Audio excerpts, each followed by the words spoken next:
New York times news नेटवर्कमध्ये आपले स्वागत आहे.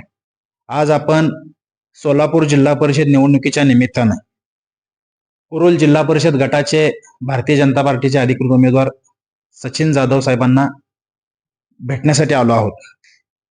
आपण आज त्यांच्याशी विविध विषयावर चर्चा करणार आहोत.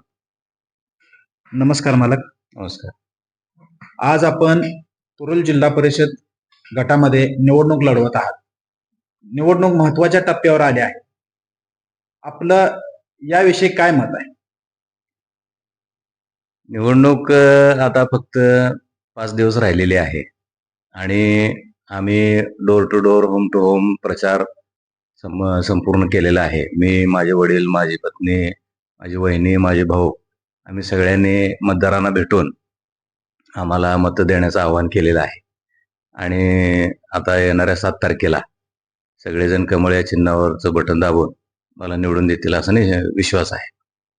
तुम्ही कुरुल जिल्हा परिषद गटामध्ये आपला मोठा उद्योजक आहे, शुगरच्या माध्यमातून गेले कित्येक वर्ष काम करत आहात. परंतु आपल्या विरोधात राष्ट्रवादी काँग्रेसचे उमेश पाटील उमेदवार आहेत.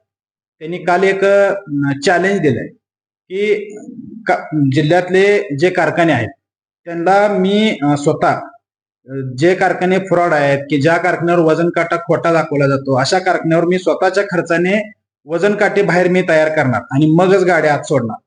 तर आपलं आपण एक चेअरमन या नात्यानं आपलं ह्याच्यावर काय म्हणजे मत आहे? नाही, मी माझ्या विरोधकांचं खूप खूप स्वागत करतो. त्यांनी जकरा कारखान्याकडे येणाऱ्या 10 रस्त्यावर 10 काटे बसावेत आणि शेतकऱ्यांचे प्रत्येक वाहन वजन करून आणावं. माझी त्याला काही हरकत नाही, उलट मी त्यांचं स्वागत करतो. परंतु मागच्या 15 वर्षापासून आपल्या कारखान्याच्या 17,000 सभासदांनी जो काही ऊस घातलाय तो आमच्यावर विश्वास ठेवून आणि एक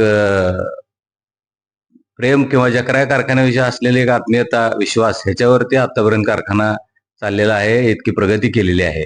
त्यांना या गोष्टीचा अंदाज नाही आहे.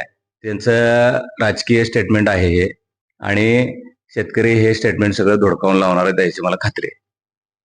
जनतेने आपल्याला संधी दिल्यास भविष्य काळामध्ये कुरुल जिल्हा परिषद गटामध्ये आपलं काय व्हिजन असणार आहे? कुरुल जिल्हा परिषद गटासाठी मी खूप एक आदर्श जिल्हा परिषद गट महाराष्ट्रामध्ये मला बनवायची इच्छा आहे.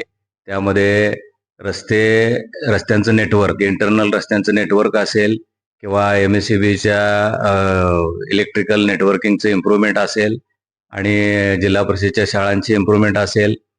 अशा पद्धतीनं जे काही जिल्हा परिषदच्या ज्या काही स्कीम आहेत सर्व स्कीमचं इम्प्लिमेंटेशन एक आदर्श जिल्हा परिषद म्हणून मी एक प्रोग्राम बनवणार आहे 365 दिवसाचा आणि तो मी आपले पालकमंत्री जयभाऊ गोरे साहेब यांच्याकडे सादर करून ते आपल्या राज्याचे ग्रामविकास मंत्री आहेत, त्यामुळे त्यांच्याकडनं मी ते सगळं करून घेणार आहे.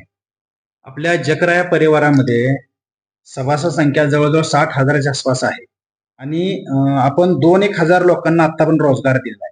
त्या रोजगार निर्मितीचा भविष्यातला काय प्लॅन आहे?